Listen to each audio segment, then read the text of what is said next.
self-care is not selfish. It's actually the biggest part of showing love that you could offer to your family, your friends, and your community. As women, we nurture and take care of the world. And so it's just so important to make your health, your self-care numero uno. So get around people who are going where you want to go and who are where you want to be. And that's exactly what I did. I wanted to be in real estate, so I got around people who were doing things in real estate that I wanted to do. So you might not be able to move things around or change what happened to you, but if you can change the way that you see it and how you're reacting to it, there's a way. Just do what you have to do. There's no excuse. This morning, I knew that if I didn't get up at 4 a.m. and clear out my emails and do everything that I needed to do. You don't want the government to dictate or a judge to dictate how your hard-earned sacrifice and wealth gets distributed to your family and your loved ones. Our culture is embedded in American culture. There are people who come to America and engage in American culture, which is Black culture. So Juneteenth is really about Black culture, and it's about celebrating us, celebrating the different diasporas of Black people, even the dialects.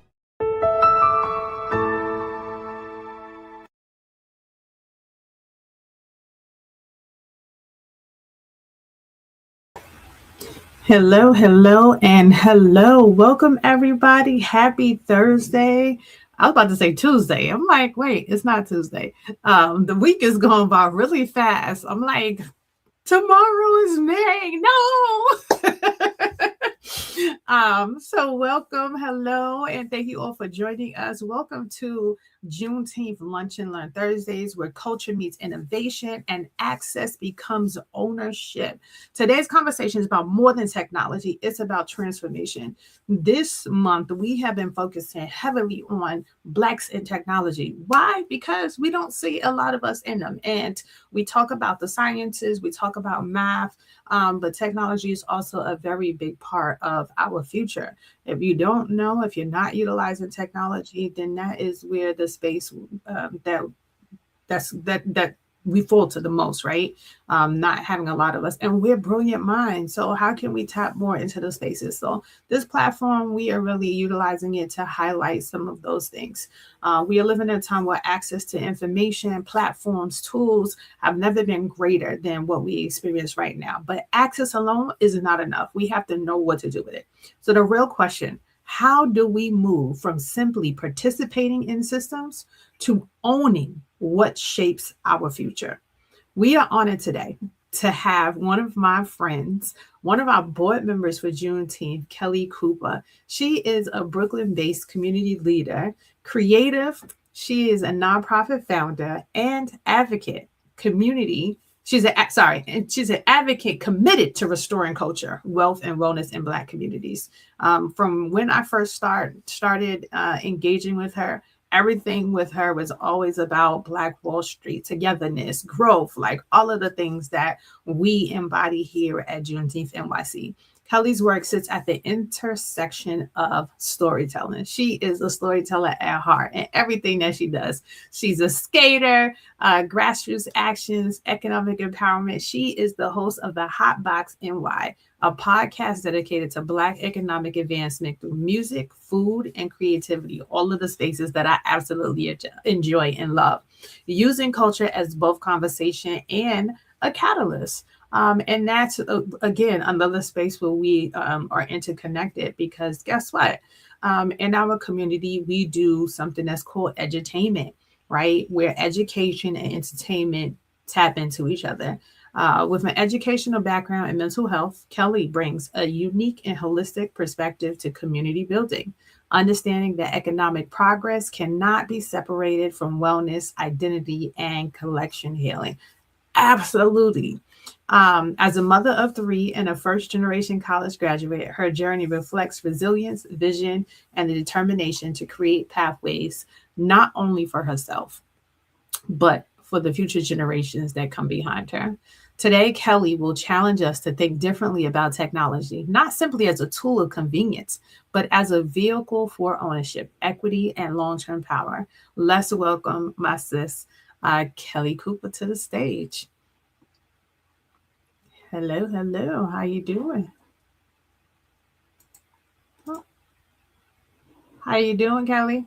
Hey, thank you for having me. I'm so excited to Absolutely. be here. Well, thank you for being here. We appreciate you being in the space with us as always. We are ramping up to Juneteenth and everything is just crazy. We are pretty much in the streets all the time, whether it's in a Zoom meeting or literally hitting the streets. So I appreciate you for all that you have done and continue to do in this space. So, I'm going to start us off just learning a little bit more about. So, talk to us about the podcast. What is your podcast about? So, the Hotbox NY is a podcast that was started roughly almost 3 years ago. It's still like in the works. So, it's a traveling podcast and it's focused on Black economic advancement through music, food, and creativity, and how we advance ourselves through those three avenues. So I was interested in podcasting in those three avenues just because, when it became something popular, there were like all these negative talks, right? Negative conversation. And I'm glad that we're speaking on technology and how it can draw us sometimes to negative conversations. And that's kind of how I got started. It was just so many negative conversations being had about our community, about our progression, and it became to be mainstream. And Hmm. we know how, speaking negativity out loud can affect how one may view themselves or somebody else may view us. And so I was eager, to have a space for founders, creatives, artists, organizations, chefs, people who are focused on entertainment, holistic entertainment, to have a space where they can, express their views and talk about some of the issues that we face in the community. Okay. So that's kind of how, the hot bags got started. And then it kind of changed to, conversations outside of just speaking. So like, how do we take this conversation and turn it into real power? This was a nice conversation. Okay, but what are we doing after this? And so it became a solution-based podcast. And so everyone that I interviewed or talk to, we try to keep contact with and do work in the community and turn it into a movement. I love that. So you said a couple of things. One, I want to know what makes this a moving podcast. What does that mean to be a mobile podcast? Oh, so we do interviews in multiple states. So we Okay. travel throughout So multiple what are states. some states that you've been in with the podcast? I've been to Atlanta with it twice. I've went to Oklahoma, of course. I go there. I'm going there next month for the rally. I'll be there. And of course here, New York, and I've been to Philly. Okay. I know we just getting started, but I do want to know, Kelli, what's your Instagram handle? So I want to make sure that people are following you. Oh yeah, my Instagram, please do. It's at the Hotbox NY on Instagram. Yeah.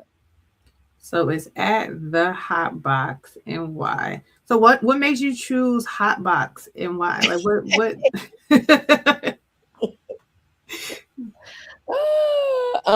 The hot box is actually a popular urban term that the youth used to use around my time, and it You trying to actually make me feel old? Like what?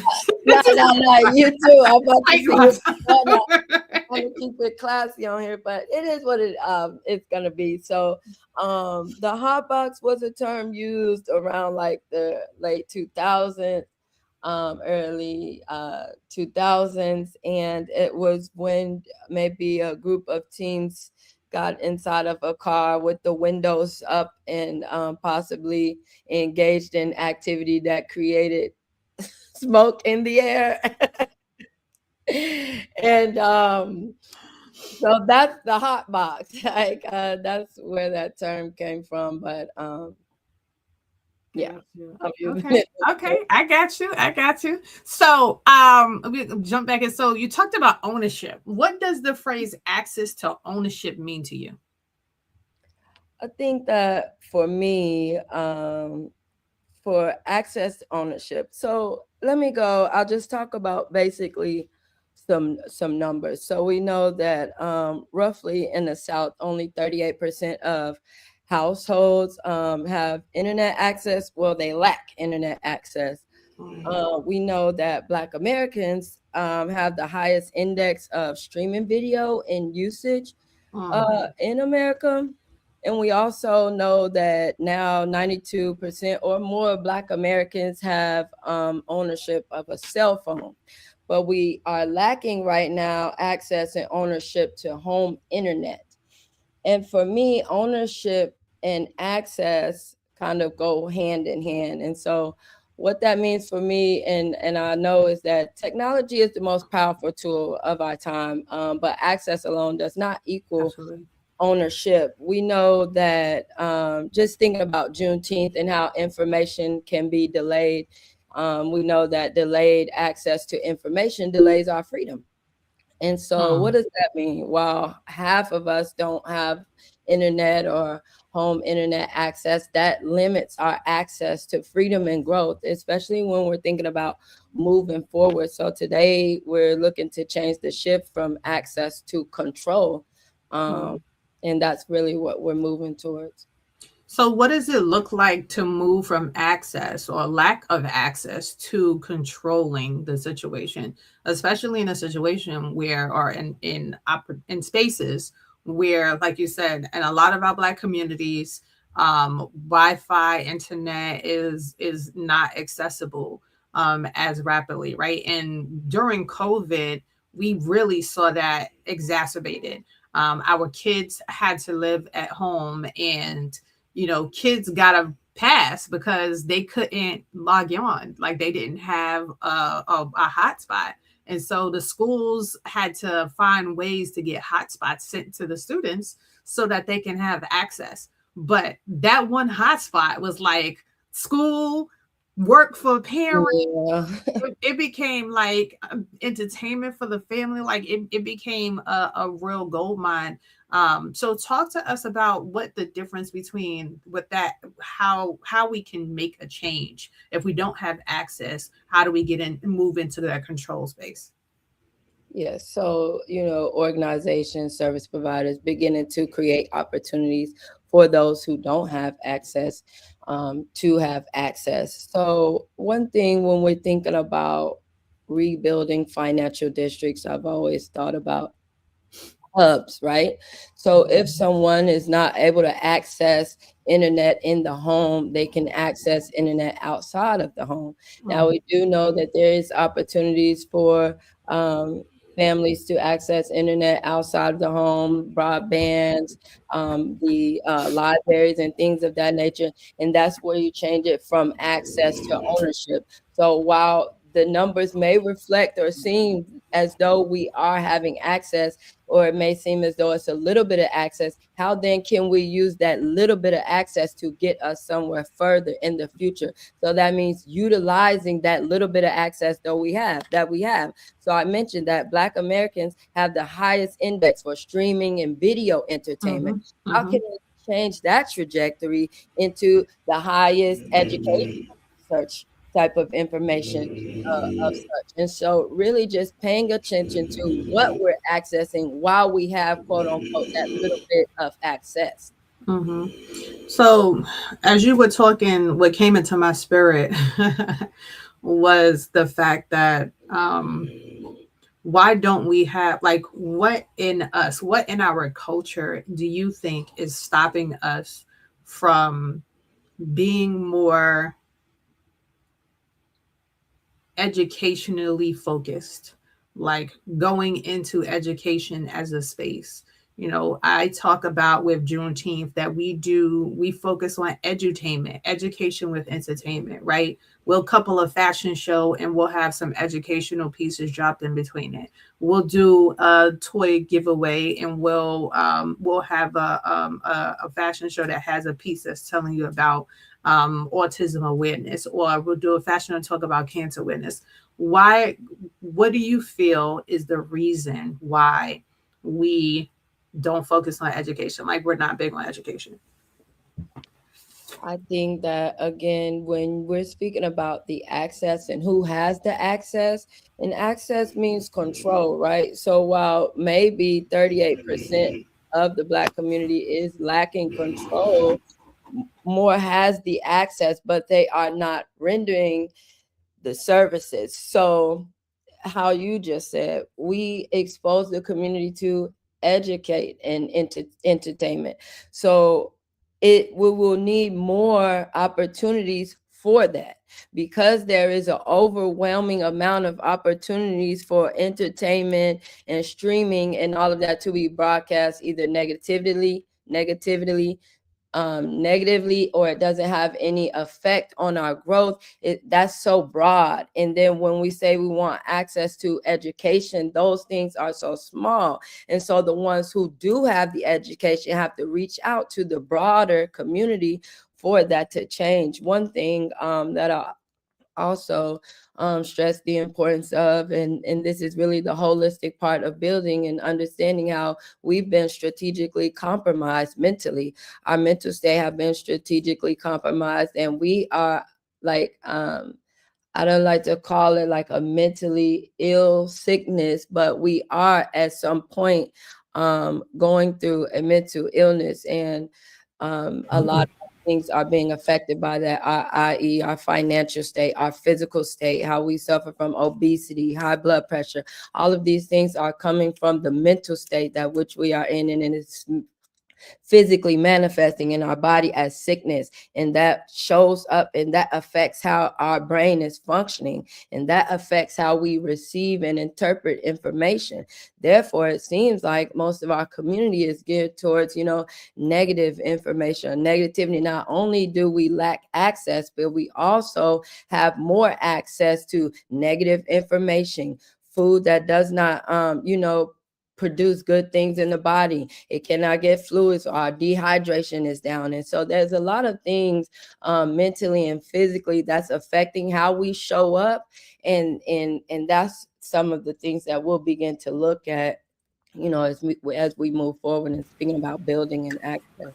So I am glad that you brought that up, because I was going to go, let's take it a little bit deeper. And let me ask you, how much of what we seeing today do you feel like stems from our enslavement time? Yeah. So, of course, we know that trauma is stored in the body. We know that things are genetically passed down. I think that even when we speak about some of the things that is going on in the Black community, like there's two sciences going on, and they'll ignore one and say that, some like, how can I put this? Like, you'll say that this science is valid, but our behavior is not valid.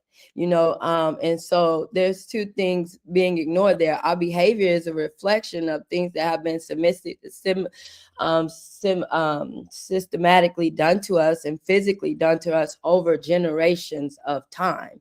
And so that's going to take generations of time to undo, genetically, mentally, physically, and spiritually. And so I think that a lot of things that we are dealing with right now is directly influenced from that. We haven't had a chance to heal from those things. And so we keep on piling and piling and piling. And now we went into COVID and had that lack of access, and that was another pile. And so now we have to go back and heal ourselves from those things. And healing is not just accumulating, materialistic things, and we want to build business. A part of our healing, honestly, really needs to take place mentally and spiritually before it will ever take place financially.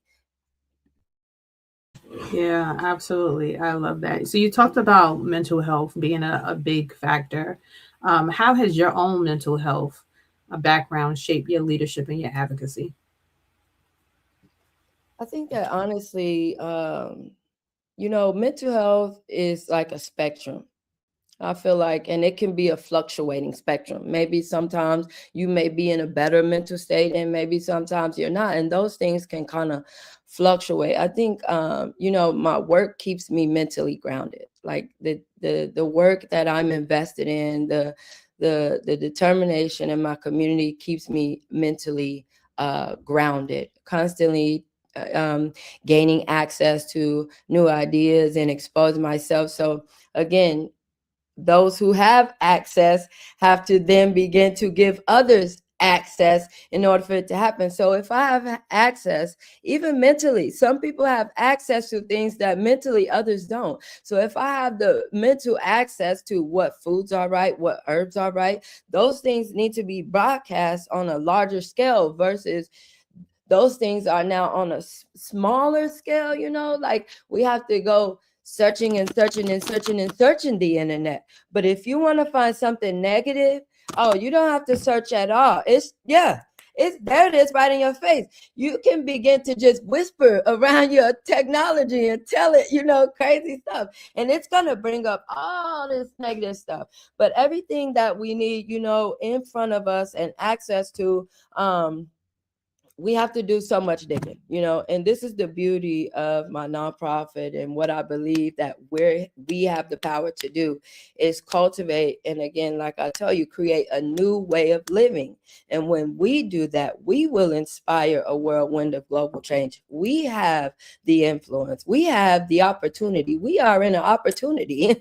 Yes, we are so down, but it's like, to see someone again come out of the ashes. This is not the first time. It's not the second time. It's not the third or fourth, and it won't be the It's last. our story. Absolutely.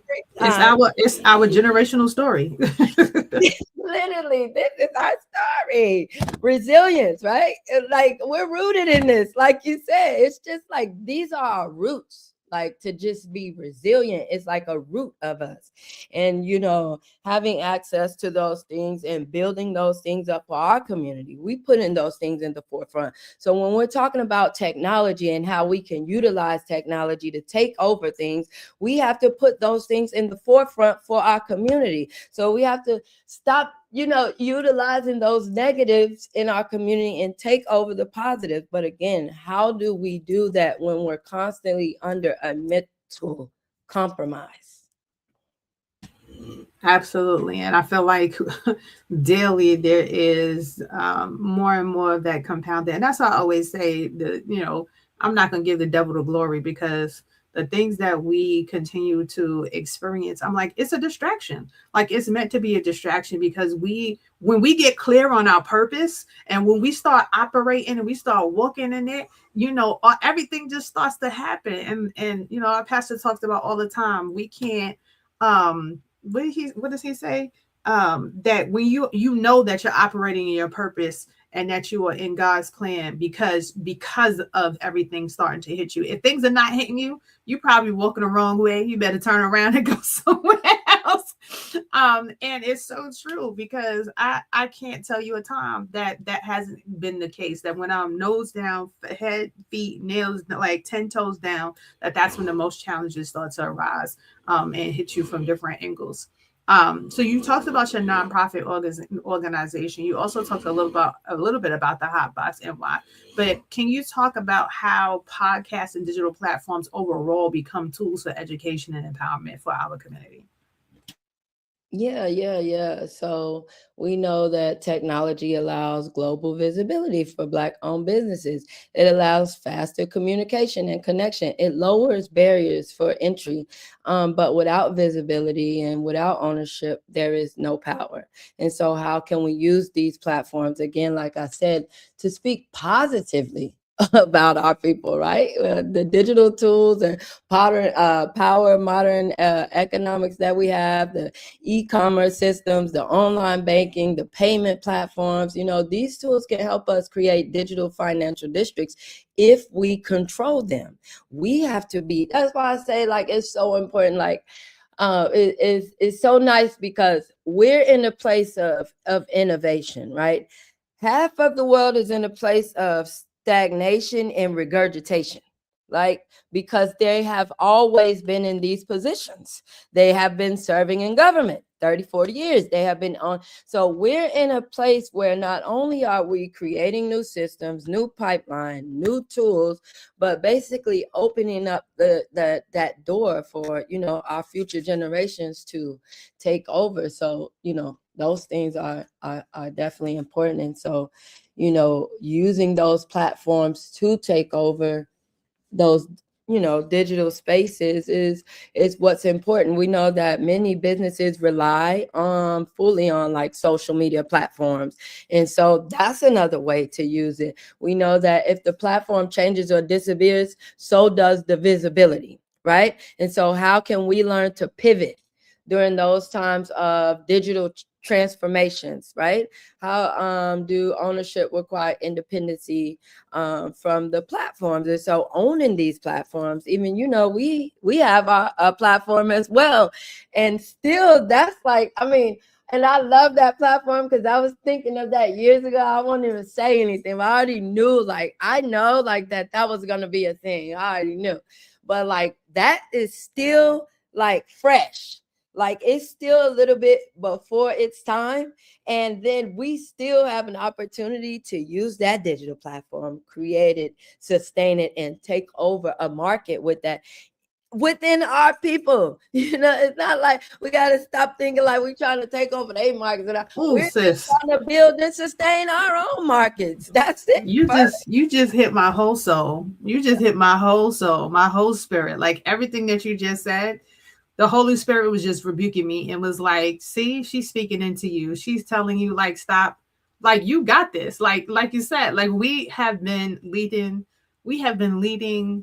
in everything that we have done, right? We're always been at the head of the curve. We support, we encourage, and not that we lead and don't pull back, like go back and pull people behind us. Because that's also, I was speaking with another Juneteenth organization yesterday, and she was like, one thing I will always say about you, Athenia, is that you have always helped me. She's like, when I came and I started, she was like, you give me resources, you give me sponsors, you've given me, like, you have always helped. She's like, you've never been a gatekeeper, and that's one thing I appreciate about you. So guess what? When she calls me, and she was calling me to tell me about a sponsorship opportunity, and she was like, I would never gatekeep to you because you've never done that to me.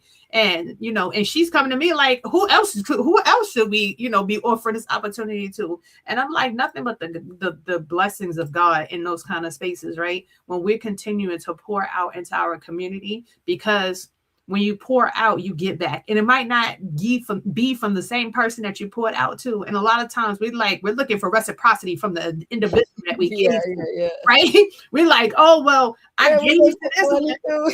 And I'm like, okay, you gave to that one, but that's not where your blessing is going to come from. It's going to come from somewhere else. So just being in that space. So I know that you're a mom. I know you've done caregiving, and you do a lot in a community.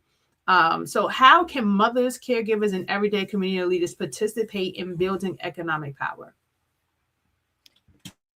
Even when we're speaking on technology and the access, we just went through some trainings, and we had an organization speaking about digital enslavement. And again, this goes into tackling our youth and our children's mindset right now, so that they don't get digitally enslaved. They understand the access that they have and use it to advance them. This is the trickiest part sometimes when we're in between generations and teaching generations. It's like we have a responsibility on ourselves right now to pour into our younger generations. That way they don't fall into that trap, that mental trap that we are in, where we can see that there's clearly opportunity, there's clearly access, but then there's something that still turns us to violence and turns us to things that are distracting or negative for our communities. And so, being, a mother and learning to, teach my children how to, yes, we have access. Yes, we have internet,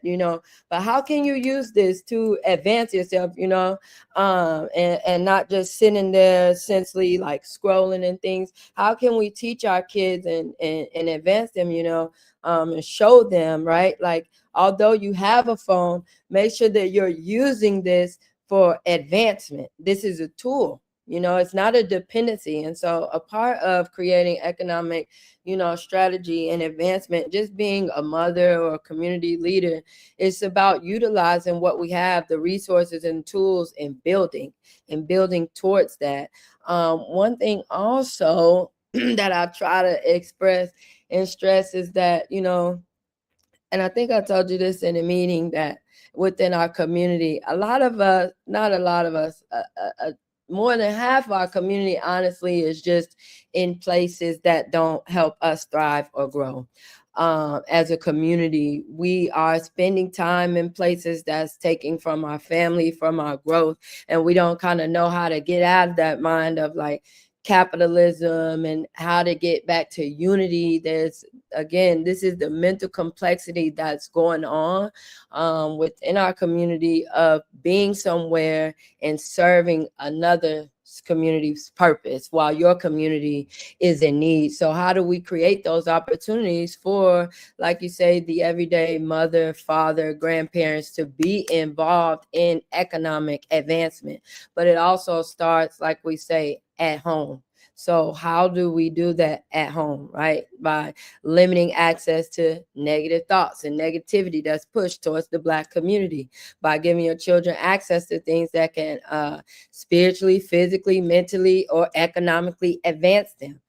So using the tools that we have and getting out in your community and being part of something bigger than yourself, which is very important. And I think that, a lot of us is just struggling with, where do we kind of find that ground of, I need to go to work, but then also the community is in the position that it's in. So you brought up something that, I mean, we have talked about in a couple of different circles that I'm a part of, right? And that's the fact that when I come home from working all day, I'm tired. Like, I'm not trying to be like policing my kids, like what you on, what you doing. And then it's like, if I take the device from them, what are they doing? What do they do next? So do you have suggestions on ways to manage the process for what our kids engage in? Because I ain't gonna lie, like, my kids will be on their phone or they'll be out in the front and they'll be listening to something, and I have my door open and I'll go out there and I'll be like, what are y'all listening to and why are y'all watching this? Like, and it'll be mindless stuff. I'll be like, it'd be stuff that it don't even make any sense. It'll be like they put a balloon inside of a cup and they blew up the cup, and then it's like, ha ha ha. I'm like, why is that funny? Like, what? I don't get it. Like, what is the purpose of that? So what suggestions can you give our community about, like, what else can we have our kids do? Right. And I think that may be the danger, that we may not understand of how, like, a lot of the digital access that we do have is accumulation of visual stimulation that's useless. And so we are taking in a lot of visual stimulation, but it's not help. It can be harmful, right? Not only to the eyes, the body, the mind, physically. We're not sure about how these digital usage may affect us long-term physically. And we don't have those numbers until later on, about how sitting in front of a screen, your back posture, your hands, your fingers, your neck, like, we won't have those numbers until then, and so I'm not perfect either as a mother. And what I try to do really is focus on, again, like I'm saying, the access. One thing I try to do is keep my kids busy, first of all, like, even with what we're doing, like busy. I looked at some of the things that, like, successful families and children's and what they're doing, and they're usually like tutoring, band, dance, Girl Scouts. They have like schedules, and they have the help. So that's another thing about getting back in the community. Like I say, a lot of these jobs that we're doing, all we have to do is switch from Family Dollar to community centers, and people will have jobs and they'll be able to access their kids, and then we'll be able to help with each other's kids. Versus now, I'm going to work for another community. It's not benefiting me, and I have to send my kids to be educated also by that same community and that same information that's not benefiting me. And so That's why I say we're in a terrible position right now if we do not take ownership and vision and understand the little bit of access that we do have and use it to advance us. Because again, we're gonna find ourselves 20 years, we have mothers and fathers at Walmarts, at Dollar Generals, at Taco Bells, and if that food don't even serve us, it's no good for us. And so a lot of these jobs can become obsolete, and we can create a pipeline and move it into Black economic advancement. But we'll have to see the importance of making that shift, you understand, from these jobs that don't serve us to jobs that not only serve us, serve our community, and serve our children. Because now, even when we, keep them busy, we have to worry about, their safety, who they're around, and things of that nature. But once we build community, then these things become much easier. You have dance class, you have, That's the key part right yeah. there. That's the key part, that building community. But and I'm just going to go back to some Yeah. conversations that I've had in the past with individuals. We don't trust each other, right? In the Black community, we don't trust each other. I could have met, and no, no shame on anybody, but I could have met a Caucasian person like today, and I'll be like, oh, could you take my daughter to go so and so? Or she'd be like, oh, I'm going to the supermarket. Do you mind me taking your daughter? I'm like, okay, sure, no problem.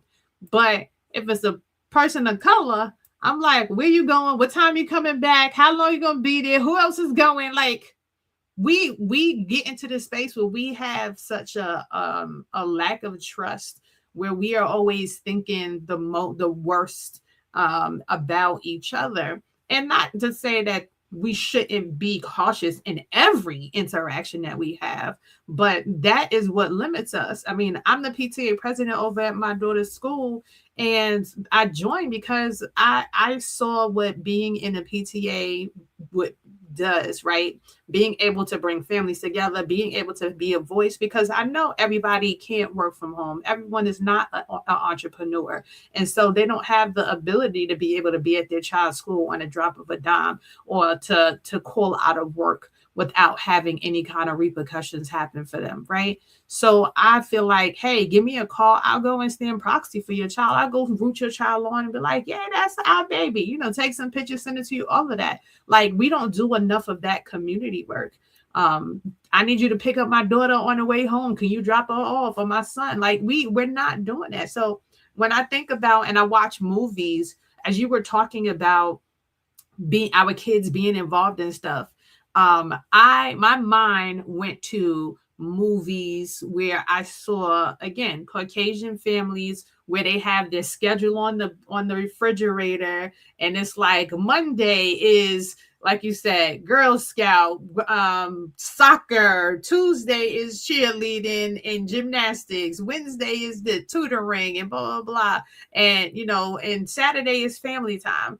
And then when I think about the movies that are centered around African Americans, I think about people laid up in the house drinking or smoking, or people Exactly. or like with guns or things like that. So I'm like, as you were talking about that, I was like, yeah, the visuals that I've even seen within movies perpetrate that is what that culture is, and this is what our culture is, and then we try to emulate that, or we feel like that's what being Black is about. Like, being Black ain't about doing that. So how do we change that? Like, how do we get past this place of we don't trust each other, that we can't support each other, or we feel like we're taking advantage of each other? Yeah, that's my favorite part. The thing is, we gotta tell people, watch your mouth. Like, we gotta tell people, watch their mouth, what they say about us, right? Like, people have always been open to having like this opinion about us, about what happened to us, how they feel like we should be more advanced or better off, or what we should have. You understand? And again, like I said, if you search up the DSM-5 and put in anything that happened to the Black community into that book, it'll tell you that something mentally is wrong with these people. Like, there's no person or people that can go through the things that we've went through, still be going through the things that we went through now in a digital age, and be going through the visual torture of it as well, the repeated torture of seeing it, of not for nothing, on the internet now you can still go see George Floyd get killed. Is that not like a constant, like just a constant beat, and then we get on the internet and we hear people talk negative about us? Oh, they lazy, they don't do this. We go into the system and we see them making changes. It's so much going on. It's so much going on with us, right? That I think the best thing for us is to stop letting people speak negatively about us. We have to begin to tell the narrative about us, about who we are, about what happened to us, whether it's through doctors, scientists, entertainers, lawyers. All of these stories have to begin to be told from that light, not always a negative standpoint, and who's getting divorced and Tina Turner getting beat. Like those things, like why are those things on the forefront? Why we always gotta eat the cake? Why we always all the gotta time? Bill Cosby, like you name all the people who we thought everything on the forefront. Like, watch your mouth when you're talking about Black Americans. Put some respect on our name, please. Come on. Small community. We're a very small community, and we have been under attack for so long, mentally, physically, spiritually, financially. Our youth have been under attack. Some people just got to put some respect on our name and understand what is going on. We are the only ones that will understand. That's why we have to take ownership and access. That's why the access to the technology and taking over that ownership is important, because now we have the opportunity to tell the story digitally. We have the opportunity to use the tools digitally to tell the story, because if not, again, this AI and this digital platforms will be used against us in the future. Our children will again be ridiculed and faced with this visual torture of what happened in the 90s, while we're being tortured from what happened in the 70s, what Martin Luther King in the 80s and the 60s. Our kids will now be in the 2030s talking about who was getting killed in 2008 and 2012, 2026. It's like we have to begin to take over these digital platforms to digitally narrate our story for us, and then also to economically take over our platforms as well. We know that strong economics require physical spaces, community presence, and local investment, and all of that is going to happen through digital platforms and digital access. Yeah, I mean, you hit on so many different things. I'm always talking about we have to change the narrative, right? Especially with and utilizing Juneteenth as the platform to be able to do so. When we, say we starting on time, like, so if you're not there, we still starting, like, holding us to a, not to the rhetoric, oh, it's Black, they're going to start like an hour or two later. No, that's not okay. Like, that is not what we stand for. That is us changing. So it was like that, changing that narrative so people can understand what it is that we really stand for, and not allowing them to put labels on us that define us in a negative way, like you said, and don't lead down a path that we want to be led down. Like it did. We could talk so much about this for eons. And I appreciate the work that you are doing, especially in the mental space, because the mental space, we can't get people to move in a direction until their mental space is, until they understand why they even where they at anyway. No. right? Like nothing's gonna, no. It's a lot of things strategically that will need to take place. And that's why, building ecosystems, like we said, what we're doing with, partnering with other organizations, figuring out what works for our community and what doesn't, and moving forward there. Because here's the thing, the like I say, there's no economic success we'll be able to achieve if the mental and the spiritual is not connecting. If there is no standards to be had, if everybody can do however, if women and men can act however, there's kind of no standards by which we stand. And so we'll fall off everything, And so our mental is really where it's at. And that's why I say that when we cultivate and create a new way of living, this new way of living is how we eat, how we think, how we dress. what we're putting on our body, what we put in our body. Like all of when we cultivate and create this new way, this holistic healing, because we have to heal ourselves. So we have to come up with new jobs, and we have to come up with, new recipes, and we have to come up with new technology and new innovations, new way of building. These are just things that will, like, thank God he did it, strategically will happen, because we are coming from a place of lack to a place of have. He's restoring the remnant. So these things are going to have to take place. So in turn, those things taking place, we are cultivating and creating these areas, these new places, and what jobs will look like, what shared community spaces will look like, how intergenerational relationships will look like. We narrate that, and we're the ones in the space to do it. There is no community right now in that space but us to do it. Worldwide, I mean, is nobody strategically and economically in that position to cultivate and create a new way of living but Black Americans. And when we create a relationship with the diaspora, that will even more boost our economic position, and that will even more boost our holistic healing. And so that's what I definitely believe, is that, our mental framework and our mind is where we'll start. And that'll start with, like I said, what we're putting in our bodies, our foods, what we're drinking, what we're visually seeing, what we're hearing, what we're tasting. All of these things will have to begin to be considered. And then also, when we're thinking about building businesses, if you're a business owner, back to the question you asked when you said, okay, well, how do you help? Well, you help by not serving your people food that harm them. You cannot come up with a business that serves that. I'm sorry. If we're thinking about longevity, if we're thinking about generational wealth, if we're thinking about building for the future, we have to be thinking about sustaining our bodies. And how do we do that? By rethinking what we offer to our people. Again, that's about the people who have the access, giving that access to the larger people. So yeah, you may have access to a business, right? And to food. But that don't mean you get them access to things that's been already harming them for generations. We need access to holistic foods that heal our body, mental spaces that heal our body, activities that heal our mental and physical, being. That way we're able to thrive and live in the, Oh, absolutely. So I was just looking online on our feed. Terry Bacchus put to your response, the happiness of your life depends upon the quality of your thoughts. And I was like, that is so paramount, and being able to think.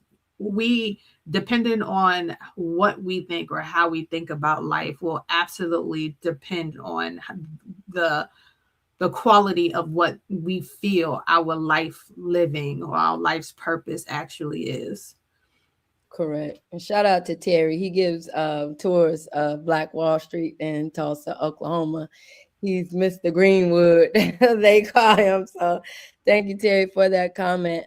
Yes, and I do believe that, how we are visualizing and hearing and seeing ourselves is how we'll act and portray ourselves, and that's the biggest part of expressing that to our community, especially for future generations. The thing is that, and I'll be like, Lord, please let me see it. I know you're doing it. I just want to be alive to see it. I know you're doing it, and for our children, to be in that space where they will understand, the importance of, advancing themselves, keeping themselves mentally, physically, and spiritually healthy in order to fight this good fight. Absolutely. So I'm gonna bring it home a little bit for the next couple of minutes before we log off. Talk to us, because Juneteenth is ensuing, right? May 1st is tomorrow, which means that we'll have like 6 weeks before our Juneteenth festival. Talk to us, since you are the lead of the community partners for Juneteenth. What can attendees expect to engage with? I'm so excited. And guys, don't forget to join us June 20th at Linden Boulevard, East New York, Brooklyn. Shout out to Brooklyn. Brooklyn in the house. Brooklyn. BK all day. Partners is just doing too much. Oh my goodness. Too much. Okay. And they can expect some archery. A little bit of archery there this year. We'll definitely have clinics this Some year. archery. Okay, wait. I gotta get my game together. Look. I was on the meeting. I had so many meetings yesterday. Man, I was exhausted. But we have so many good things coming up this year. I'm so excited. I think God is making up for last year's rain. He like, don't worry, I got Absolutely. y'all Because this I got you, right? I got y'all this year, but I'm telling you, it's so many good things. You know, we're gonna have an open closet. There'll be, of course, fresh fruits and vegetables to give out to the community. They'll be there. We'll have free haircuts for the community out there. In East New York, it's gonna be great. We'll have a skating clinic. We definitely confirm now there'll be basketball clinic, as of course we can't do without that. We'll have skating clinics. We'll have a pickleball tournament, mixed doubles this year, which is great. Make sure I highlight that part. Yes, please. Don't let Uncle get on us about. So we'll have mixed doubles, pickleball tournaments this year. We'll have we have the fashion show on the main stage. We'll have the kids zone with many areas. Of course, we'll have the books out there promoting literacy and college readiness. We'll have many service providers and nonprofit organizations for all your resource needs. So please don't forget, join us, guys. Juneteenth is coming up. I'm so excited.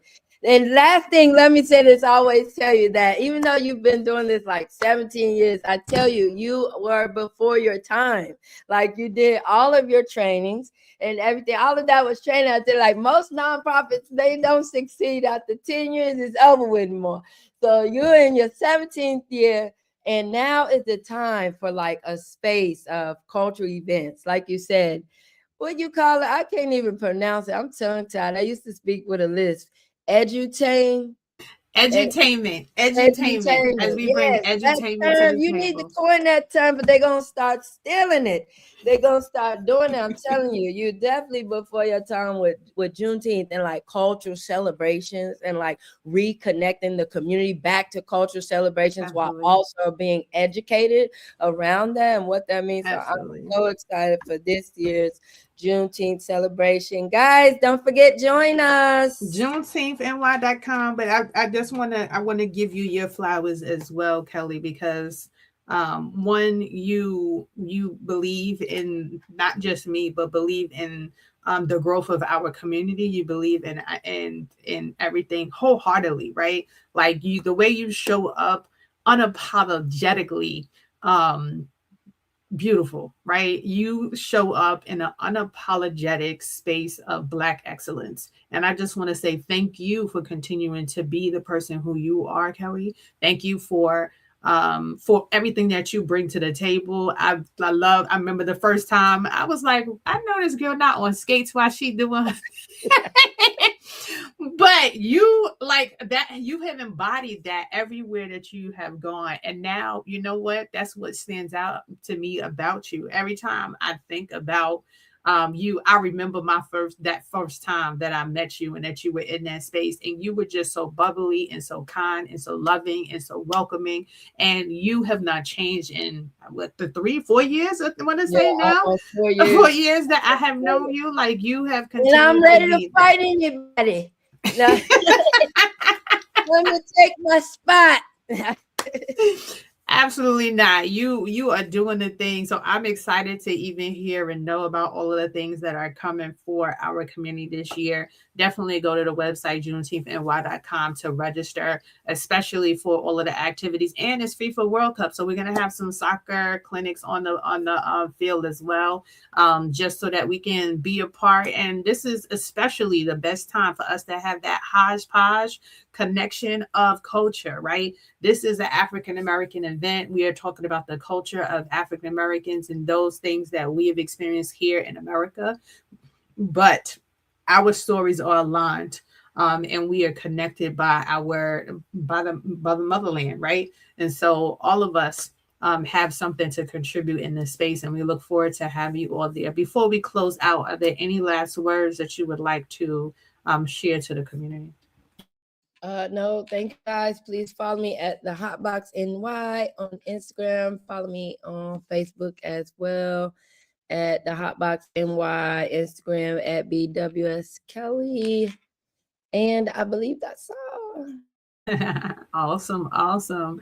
Dopeness. Thank you again, Kelly. I really appreciate you for like I said, for everything that you are and that you continue to be, and just allowing me to be in places to see your growth from when we first met to where you are today, and to only know that it is up from here. So I love you. Yeah, literally. And I'll see you in a little while. I'm gonna put you backstage or I close this out. So, y'all, I hope that you got something really good out of today's session, because I know I did. It just warmed my heart in so many ways. This week is, like I said, this is the last day of our of April, right? This is the last day where we're talking about technology, and I'm so glad that Kelly was able to close this out when talking about what that looks like. So thank you all for showing up. Thank you all for growing up, and thank you all for pouring into yourself in today. Remember, information is only powerful when you apply it. If today supported you in any way, stay connected to us. Like, follow us, go to our website, sign up for our newsletter, sign up to register for our event, be present. Kelly talked about how the other people, third parties, control our access. And a great example, which I forgot to mention, is our Juneteenth Instagram page and social media Meta being taken down. Like that is a space of our voice being taken away from us. But guess what? We've been smart about it. We've been building our newsletters. We've been building ourselves on platforms outside of Meta. And that's why I preach all the time that you cannot live one dimensional. You can't live in one space. You have to live in multiple. Because if somebody comes and snatches that one space, then you are nowhere to be found. So just remember to keep that at heart for yourself, right? Remember, information is only powerful when you apply it. And that's what it really means. Not just having it in your brain, but how are you using it externally? So if today, like I said, supported you in any way, stay connected, bring someone with you next week, because next week is going to be fire as well as it always is. And let's continue building together, because around here, we don't just learn, we execute, we grow, and we build legacy together. Culture, Juneteenth, legacy. I'll see you next week, y'all. Bye.